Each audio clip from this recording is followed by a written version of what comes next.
Good afternoon and welcome to bookmakers.com TV. I am delighted to once again be joined by pugilist penman David Payne, and we're here to cover this weekend's clash between Chris Eubank Jr. and Conor Benn. David, how are you? I'm very well. Good to be with you again, Darren, and our friends at Bookmakers. I'm looking forward to the fight. Yeah, absolutely. We are as well. So, look, I suppose the best place to start here is at the beginning. It's usually the best place to start. But the thing about this fight is where the beginning is open to interpretation. You could certainly argue its history stretches right back to the 1980s, as the fight tagline "Born Rivals" suggests. So I was wondering, David, can you give us some background on this matchup, please? You can go back as far as you'd like, or keep it as recent as you'd like, but just some background for the viewers. I think viewers who have got a passion for sport of almost any type, certainly from here in the UK, barely need any introduction to these two names, certainly. The Benn and Eubank names are etched deep in our memories, etched deep in the pages of British prize fighting history books. We stretch back to 1990 to their first encounter, a vicious fight that Eubank won. This is Eubank the senior for our younger members, not obviously the two participants on Saturday. And that created an intense rivalry, two characters polar opposite in nature, but kind of welded together in history because of the fights that their two personalities, their two boxing styles, their two unbending wills gave to us. And they were a great gift to us, all of those that were spectators at the time, old enough to remember. And the rematch in '93 just went above and beyond even that, arriving at a drawn decision. I think most watching probably had their Benn eyes or goggles on and felt that he did enough to win the second fight. But it always left a thirst for more. We never got the trilogy fight. There's been much talk of that as they've entered into their 40s and 50s, of it still happening, which thank goodness we haven't ever seen. But the antipathy between them has kind of dulled with the passage of time, I guess, as they've got a little older. The respect has grown a little more, but there's still an intensity about the rivalry that will probably follow them all the way to their deathbeds, and their names will always be linked. And it is because of that, that their offspring, Chris Eubank Jr., now 32 years himself, and Conor Benn, meet this Saturday night. Their names bring them together. It's certainly not their current status within the world picture or their own, or even their weight divisions, but their names have inevitably been linked by the past, and hence, as you mentioned, the Born Rivals tag that the bill on Saturday has assumed. And we're just hoping that it can deliver a small percentage of what their fathers did, can entertain us in some way, in the way that they did. And whilst it won't have the gravitas on the world stage that their fathers' fights had, it certainly promises to be entertaining and give us a chance to wallow in some nostalgia, Darren, for those of us old enough to remember. Sure. Well, I mean, I suppose it's the same as what I said to you the last time we were talking, which was the Golovkin and Canelo fight. It's one of those fights that seems to have pierced through the veil of sort of absolute boxing fans to maybe your regular sports fan who seems to be increasingly aware that this fight's taking place this weekend, and that's always a pretty good sign. I suppose we'll try and get down into the meat and bones of the actual fight itself. I suppose if you could take us through both fighters' strengths, what kind of fight will Eubank be trying to make it, and then the same for Benn, what kind of fight is he going to be looking for this Saturday night? I think from Chris Eubank's point of view, I think it's important to point out, perhaps to, as you mentioned, people who are listening in who are not necessarily boxing diehards, that Chris Eubank operates in the middleweight division and has operated with success in the super middleweight division. So that means he's operating at 160 pounds and has had some of his biggest fights at 168 pounds and at world level at that weight class. Not always winning, but certainly being competitive, certainly not being embarrassed at that kind of elevated stage. Whereas Conor Benn has operated exclusively as a welterweight, which again, to explain, is 147 pounds. So that is a big difference in boxing. weight is always, there are weight classes for a reason. And I think what's also equally true is that Conor hasn't fought at the same level that Chris Eubank Jr. has fought in terms of the level of his opponents. He's just starting to arrive at that level. He's been through 2 or 3 gatekeepers over the last year or 18 months and looked very good doing so. Gatekeepers being people who hover around the kind of top 20 mark, top 30 mark. So just below the championship level guys, or perhaps guys who fought for titles in the past. So that's where Ben has arrived at, and surprised a few and impressed many with the way that he's conducted himself at those levels. So that influences hugely what we can anticipate as to the way that they approach the fight. So from Chris Eubank's point of view, he wants to fight as the bigger man. He's taller, he has longer reach, he's a naturally bigger person, physiology. He's having to boil himself down to just below the middleweight limit at 157 pounds, and we'll have to wait to see what impact that has. But he has all the advantages. He has the advantages of experience. He has the advantages of size, probably power, reach. They're all with him at this stage that the two meet. So for him, he will look to impose that size, to hit hard, hit fast, hit from distance, keep the fight at range. And if it does go close, to smother and use that natural strength and size to tire out Conor Benn. From Conor Benn's point of view, it's the classic smaller man fighting the bigger man. So he's got to have terrific head movement. He can't afford to stand on the outside being boxed at range. He's got to close distance. He's got to avoid the punches as he comes in, and he's got to score. He's got to not crowd his work. So in his eagerness to get at Eubank, he needs to still leave space to operate, to be able to throw his punches on the inside and to throw in combination, because it's unlikely he's going to make a breakthrough with a solitary punch. So he has it all to do.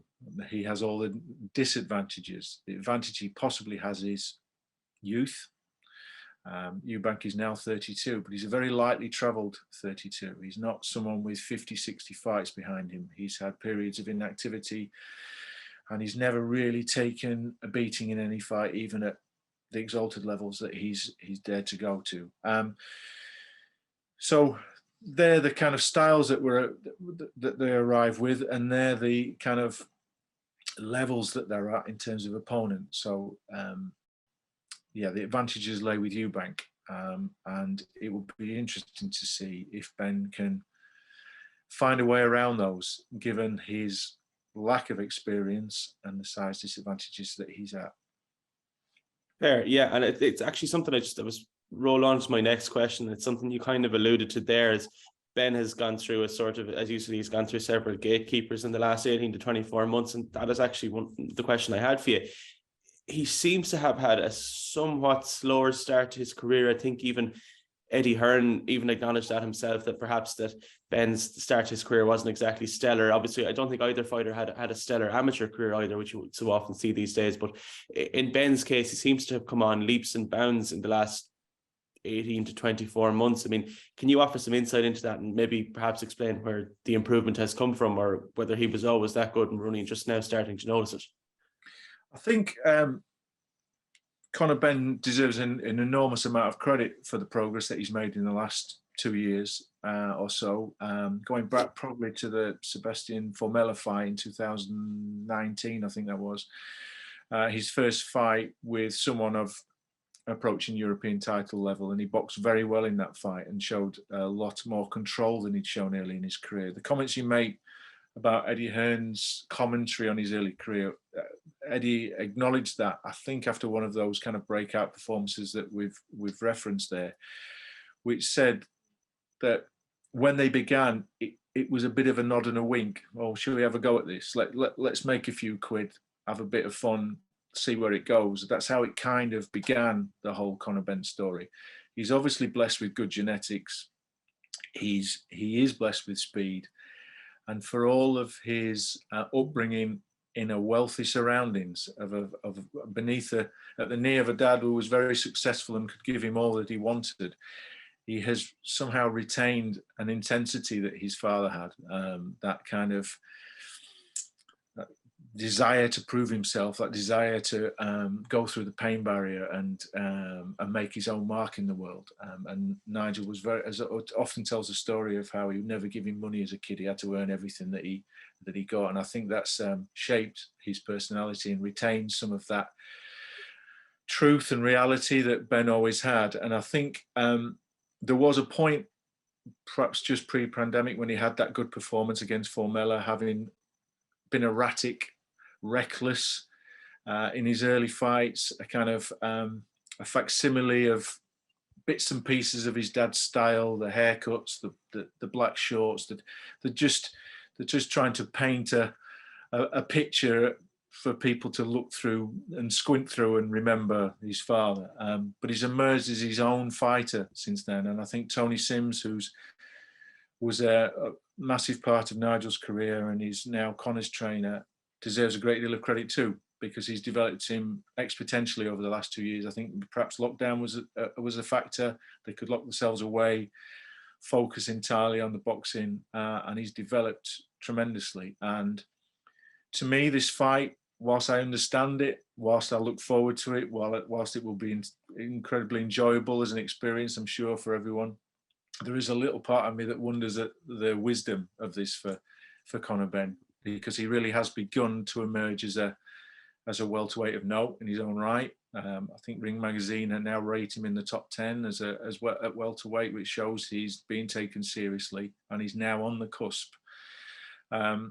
Following those gatekeeper wins, all by stoppage, I think his last 3 fights. So he risks a lot here. He risks some damage against a much bigger man.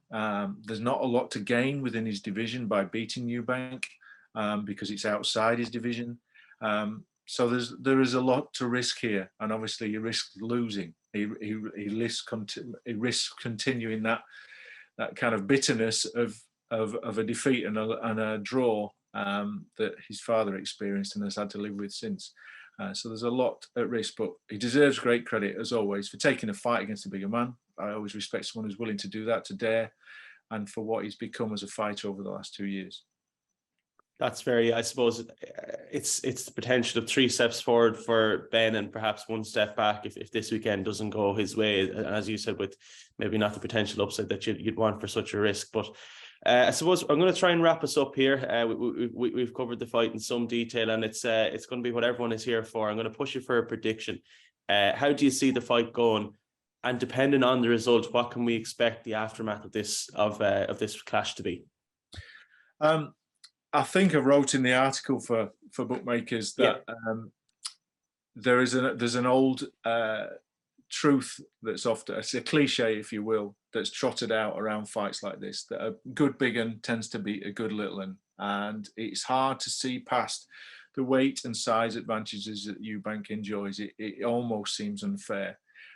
He's going to be 4 inches taller, have a good 5, 6, however many inches in reach, as I've mentioned, and he'll probably have the power, and he has a terrific chin too, which he's displayed against tough punchers like Arthur Abraham, George Groves, good punchers.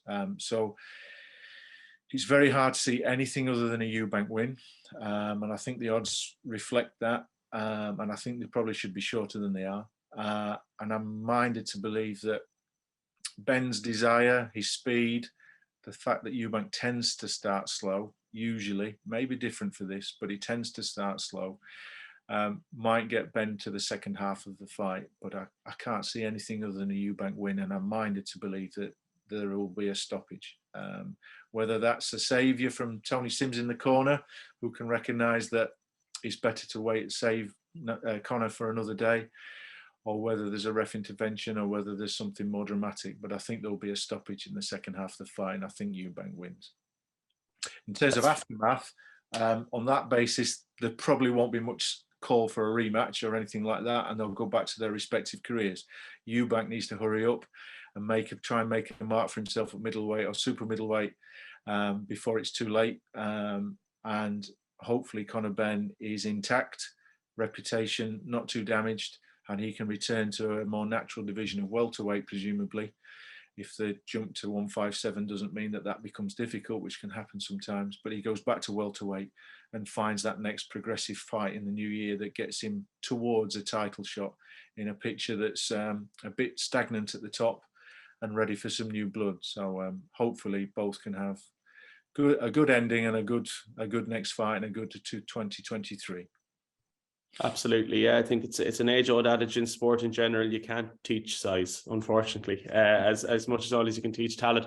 David, thank you very much for joining us once again. As you said yourself there, you have an article live up on bookmakers.com at the moment covering the fight. So for those of you maybe that prefer the written word or who want an accompaniment to this conversation, that's up on the website at the moment. You can read that there for your perusal. I think you might have a tip or two in there as well for anyone who wants a financial interest in the fight. So David, thank you once again for joining us, and I'm sure we'll see you again very soon. My pleasure, Dan.